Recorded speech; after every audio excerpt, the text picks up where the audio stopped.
Much better.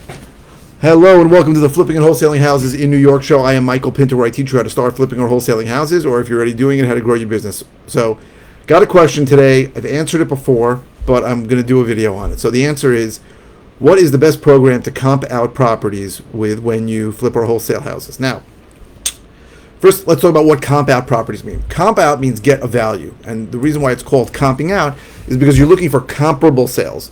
So you're looking for similar properties that have sold, and that'll give you an idea what this property should comp out with, or what this property really is valued at, depending on the other comps. So I could be looking at comps that are in terrible condition, so maybe I want to buy a property and just sell it as is, or I can look at properties, I can comp out properties that are completely renovated. So that's the ARV, the after repaired value.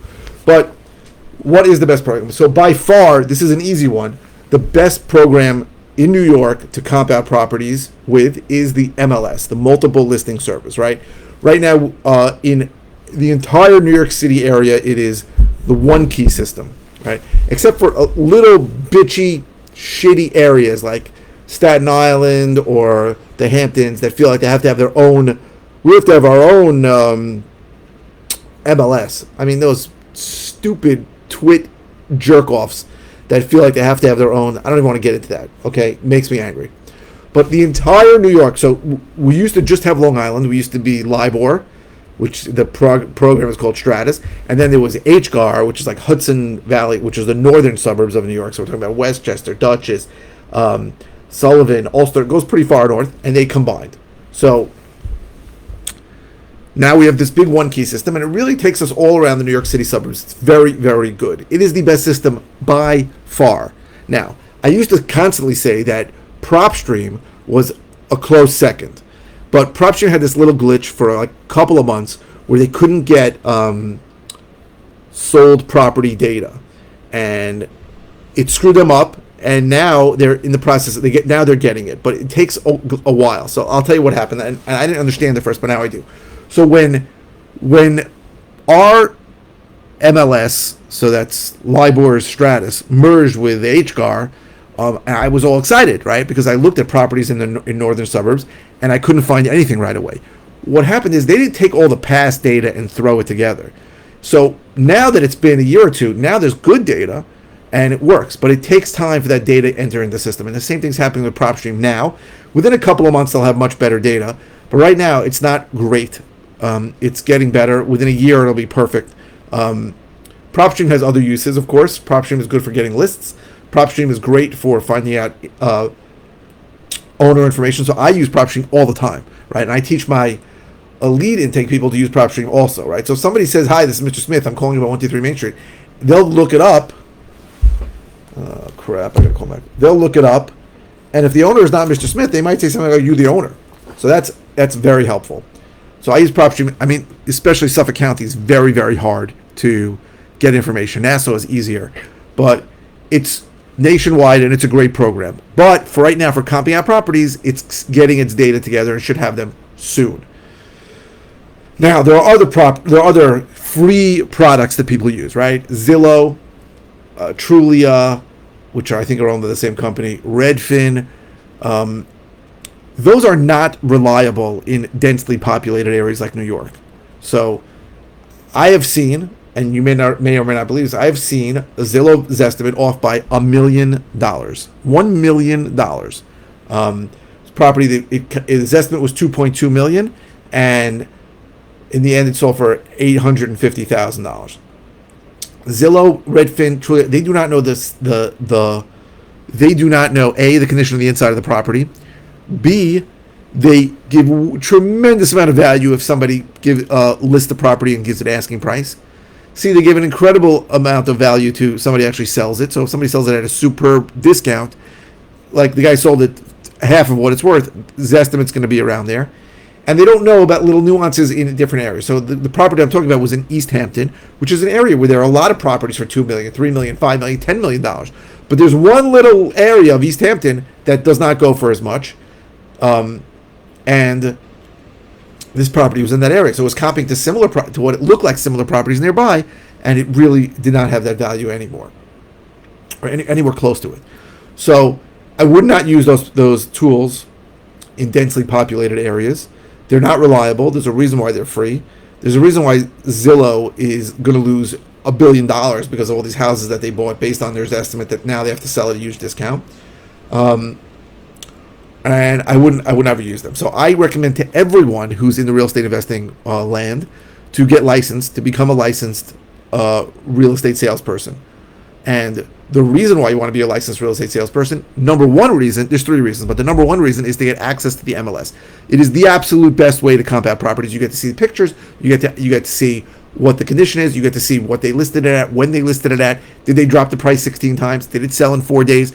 Those are incredibly important. Like, I'll look at a comp sometimes and I'll be like, this sold really cheap, and I'll see that they just mispriced it. They priced it so low, sold it in 4 days for $30,000 above asking. They were thrilled that they really could have priced it $150,000 more. That happens all the time.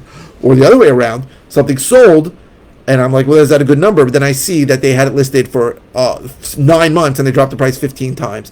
And the number that they were originally listed at maybe was a price that I thought was legit. Now I see it's not legit. So it's tremendously important information. And the condition is super important. So you got to look through it and see what the story is, right? You know, a property that's in horrible condition is not going to be worth the same as a property in great condition. And a free service like Zillow, Trulia, and Redfin doesn't know that. So that's the first reason why everybody should be licensed. The second reason is you want the ability to list your own deals. So either if you're rehabbing or wholesaling and selling to the retail public, you want to control that listing by putting it out there. But even if you're wholesaling, you want the ability to list a property on the MLS. The one thing you're not allowed to do is represent that you own it. You have to list it as a contract vendee, which means I'm in contract on it and I'm looking for cash buyers, and you put that in the comments. It's a great way to build a buyer's list, and it's a great way to do it. It can't work on every deal, right? If the seller's living there, you don't want that to happen. It has to be a situation where the seller is okay with it, or the seller is far away and is never going to see it. So it doesn't work in every situation, but it works in some. But you want to be in control of that listing, and that's the second reason. The third reason is that if you really go on enough appointments, you're going to get listings, right? I got a listing that closed last week, $14,000 commission. I had a listing that closed a couple of weeks ago, also tremendous commission. What the hell is going on with my phone? I don't understand it either. Okay, so it's foolish to think that you're never going to come into contact with somebody who wants a list. I've said hundreds of occasions, listen, this house is in pretty good condition. You're not in a rush. You don't have any real issues to sell. Why don't you just list it and get more money for it? And by the way, sometimes I end up buying those. But you want the ability to say that. If you're licensed, you can say that. Oh, I'm going to just give it out for a referral fee. It's not legal for you to get paid, number one, if you're not licensed. And number two is how much are they really going to pay you? 20%, 25%, and illegally. Much better to you be licensed, take half of it, and let somebody else work the deal if you don't want to work it, or work the deal and take all of it. Take all the commission. The commissions in our area are pretty good. So I think I average over $10,000 net to me listing commission. So there are places in this country where you don't even make that on a wholesale deal. So I would highly recommend everyone to get licensed. But the number one reason by far, they get licensed is so that you have access to the MLS, which is by far the best way to compound properties. Now, there are other tools in other areas that work well. I know I use the system in Propelio, which works great in Texas. It's not going to show you jack anything in New York. And none of those other programs really are. So, although I know people use geodata, I'm not a fan of those other products. They're also not cheap. But I would say everyone should be licensed for those three reasons. So even if you have a different program, you have a geodata, I would say get licensed just for the other two reasons. Those are my thoughts on it. I hope this was helpful. Right, what was the question? What program are you using? What's the best program to comp with? MLS is the best program to comp with. It really is hands down the best. It's the worst MLS, I think, in the country. It sucks, but it's still the best way to comp out properties. So I hope this was helpful. If you're interested in all the ways I can help you, go to howtoflipnewyork.com. If you're interested in finding out more about one-on-one coaching I offer, go to coaching.howtoflipnewyork.com. I offer a course. I'm going to change it soon, but it's if you buy it, you're going to get access to the new one. It's go to howtoflipnewyorkcourse.com, which is a horrible name, and I have to change it. If you're watching on YouTube, please subscribe. If you're watching on any channel, please click the thumbs up. The likes have really been helping the algorithm. More people have been seeing my videos, more people are liking them, so more people see them. That's just how this craziness works. So please keep liking my videos, and please keep the comments coming. I post five times a week. I don't always know what to say, So keep the comments coming. You don't have to ask a comment about the video you're watching. You can ask a comment about anything. I try to get back to comments within a couple of days. And if it's something easy, I'll just reply with an answer. If it's something I've covered before, I'll send you links to a video or videos on it. And if it's something new, I will do a brand new video on it for you to answer your question. So thank you very, very much for watching.